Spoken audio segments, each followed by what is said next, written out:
वह थोड़ी दूर ही चले थे कि उन्हें रास्ते में एक बड़ा सा गड्ढा नजर आया। वह पांचों की पांचों विचार करने लगे कि इस गड्ढे को किस प्रकार से पार किया जाए। अंत में उन्होंने यह निर्णय लिया कि क्यों न इस गड्ढे को कूदकर पार किया जाए।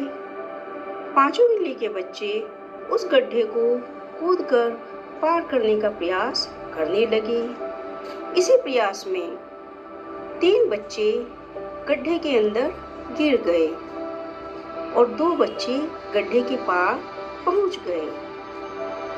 गड्ढे में गिरे हुए 3 बच्चे बाहर निकलने का प्रयास करते रहे, किंतु हर प्रयास में वह विफल ही हुए। वह बार बार प्रयास करते रहे और बार बार विफल होते रहे।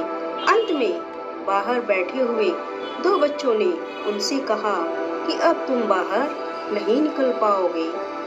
और यह सुनकर वह बच्चे बहुत ही दुखी हो गए, किंतु फिर भी वह प्रयास करते रहे। फिर बाहर बैठे हुए एक बिल्ली के बच्चे ने उन बच्चों से कहा कि तुम कितना ही प्रयास क्यों न कर लो, तुम किसी भी प्रकार से इस गड्ढे से बाहर नहीं आओगे। यह सोचकर उन बच्चों की बात सुनकर उन तीनों में से एक बच्चा यह सुनकर कि वह अब कभी भी बाहर नहीं निकल पाएगा, एक तरफ आराम से बैठ गया। अब बचे हुए दोनों बच्चे बार बार गड्ढे से बाहर निकलने का प्रयास करते रहे। वह थोड़ा सा ऊपर पहुंचते, किंतु फिर वह गिर जाते। इसी प्रकार से वह बार बार प्रयास करते रहे। फिर बाहर बैठे हुए दोनों बिल्ली के बच्चों ने उनसे कहा कि तुम कितना ही प्रयास क्यों न कर लो, तुम कितनी ही ऊर्जा क्यों न लगा लो, किंतु तुम इस गड्ढे से बाहर नहीं आ पाओगे। यह बात वह दोनों बिल्ली के बच्चे सुन रहे थे। फिर उनमें से एक बिल्ली का बच्चा चुपचाप से जाकर बैठ गया। अब अंत में बचा हुआ तीसरा बच्चा पुनः फिर से प्रयास करता रहा और वह लगातार प्रयास करता रहा।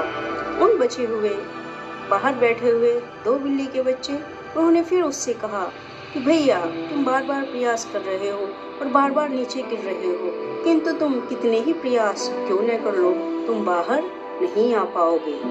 बचा हुआ बिल्ली का बच्चा बार बार प्रयास करता रहा और वह तत्परता से प्रयास करता रहा और बाहर बैठे हुए दोनों बच्चे उसको हतोत्साहित करते रहे, किंतु वह उनकी एक भी नहीं सुन रहा था। और अंत में बार बार प्रयास करने के उपरांत वह उस गड्ढे से बाहर आ गया।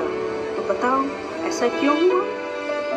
वह बिल्ली का बच्चा किस प्रकार से बाहर आ गया, जबकि 2 बचे हुए बच्चे जो कि उसी के साथ थे और उसी प्रकार से प्रयास कर रहे थे, वह वापस ऊपर नहीं आ पाए, किंतु वह इकलौता बच्चा बाहर आ गया। तो ऐसा इसलिए हुआ क्योंकि वह बहरा था। तो इस संसार के जितने भी प्राणी हैं वो सिर्फ आपको हतोत्साहित करने की कोशिश करेंगे, हमेशा आपको निराश करने की कोशिश करेंगे, किंतु हमें क्या करना है? हमें बहरे बनकर अपने निश्चित तय किए हुए लक्ष्य तक लगातार प्रयास करते हुए आगे बढ़ते रहना है। जिस प्रकार से उस बिल्ली के बच्चे ने बार बार प्रयास किया, उसी प्रकार से हमें भी अंधा बहरा गूंगा बनकर प्रयास करते रहना है। एक दिन हमें सफलता अवश्य मिलेगी, चाहे कितने ही निराशाओं के बादल क्यों न हो। यह दुनियादारी हमेशा हमें हतोत्साहित करने का ही प्रयास करती है। कोई भी हमें आगे बढ़ने हुए नहीं देखना चाहता है। इस प्रकार से उस बिल्ली के बच्चे ने अंत में सफलता प्राप्त की। हमें भी एक न एक दिन सफलता अवश्य मिलेगी, किंतु उसके लिए सिर्फ एक ही चीज आवश्यक है कि हमें अनवरत गति से प्रयास करते रहना है और बिना किसी की धोखा टाकी के बिना प्रयास करते रहना है। यदि हम ऐसा करेंगे तभी हम अपने गोल को प्राप्त कर सकेंगे, तभी हम लक्ष्य को प्राप्त कर पाएंगे। तो कैसी लगी आपको यह बिल्ली के बच्चों की कहानी? यह बिल्ली के बच्चों की कहानी हमें यह सिखाती है कि हमें हमेशा निरंतर प्रयास करते रहना चाहिए, बिना किसी की भी बातों को सुने, बिना किसी की भी बातों को जान लिए हुए निरंतर प्रयासरत रहना चाहिए।